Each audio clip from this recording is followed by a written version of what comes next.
रात के 3 बज रहे थे और मेरी आंखों में नींद का नून तक नहीं था। इस मुसीबत से अकेला सिर्फ मैं नहीं, आप भी लड़ रहे थे और पूरा समाज भी।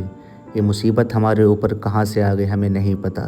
खैर, मुझे बहुत ज़ोरों की भूख लग रही थी। मैंने अपने दोस्त को कॉल किया और उसने कहा कि तू आ जा, मेरे पास कुछ खाने को है। और मैं अपने दोस्त के पास निकल पड़ा। हर इंसान की ज़िंदगी में एक ऐसा दोस्त ज़रूर होता है कि उसकी एक कॉल पर वो उसके लिए खड़ा होता है। क्या आपकी ज़िंदगी में भी कोई ऐसा दोस्त है? दोस्त को टैग ज़रूर करें।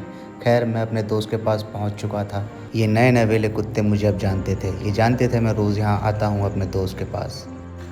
लेकिन सबसे ज़रूरी बात, आखिर हमें नींद क्यों नहीं आती? पूरा युवा समाज आखिर नींद से क्यों पीड़ित है? क्यों वो रात के 4-4, 5-5 बजे तक जागता रहता है? मुझे समझ में नहीं आता मैं ढूंढ क्या रहा हूँ या आप क्या ढूंढ रहे हैं? हमें क्या हुआ है?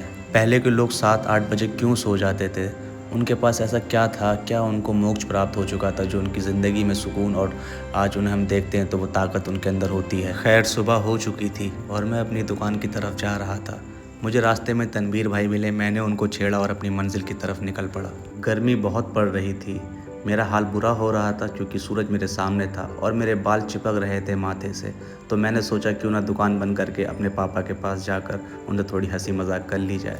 हम इतने काबिल तो नहीं कि अपने माँ बाप का कर्ज अदा कर सकें, लेकिन उनके साथ हंसी मजाक करके उनके दिल को थोड़ा सा खुश कर सकते हैं। ये हमारे यहाँ का फ्यूचर आईपीएस है। और फिर वापस दुकान खोल के मेरे पास दो भाई आए जिन्होंने केडीएम का एयरबड्स लिया था मुझसे। मैंने उनको ये 650 रुपये में दिया, जो मार्केट के रेंज से बहुत बहुत बहुत सस्ता है। खैर, ये बहुत खुश थे और बहुत दूर से आए थे। मैंने इनकी खुददारी देखकर इनको बहुत सस्ते रेटों में ये दे दिया और उन्होंने मुझे बदले में एक टॉफ़ी दी। मैं इनका एहसान मानूंगा और शुक्रिया। ये मेरी दुकान के पीछे का व्यू है। काफ़ी खूबसूरत है ना?